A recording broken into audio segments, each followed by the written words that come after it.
So when we start with the information and communication challenges, particularly, I think there's so many of them, but just to summarize in a bit for this particular context is, I think the first is with regard to communities not being aware of the availability and the processes of IAMs or how to access some of these mechanisms.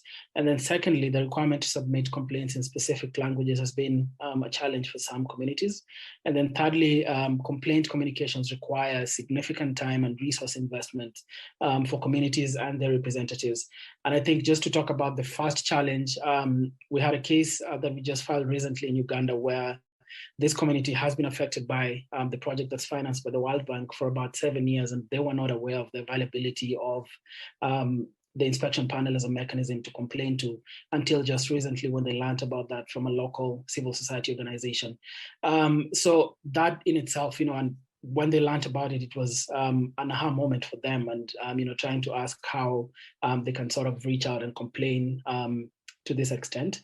And then secondly, because of the fact that they were not aware of it, it became very difficult for them to take stock of the harms that they were facing in the context or to put together a complaint. So that has taken quite a while to find and put together. And so in terms of solutions, I think IAMs should play an active role within their institutions to ensure complaints options are communicated to affected people at the point where the projects are beginning. And I think throughout the project process, from project planning to implementation, communities should be aware of that, and that is a place mechanisms could play a huge role on. And then secondly, an affirmative outreach events by mechanisms, which I think is something that's already coming up, but I think there should be more of that specifically to communities that could be affected either presently or in future.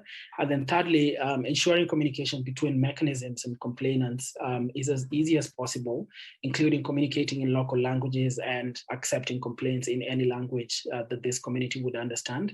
And then recognizing the importance of working with local civil society organizations, because these are organizations that the communities trust and can go to even when the mechanism is not on the ground to sort of assess what's going on. And then there's the element of seeking out local consultants to build trust effectively. And in this, I'm thinking about the element of getting translators that are from the area and would be able to translate and communicate on some of these things.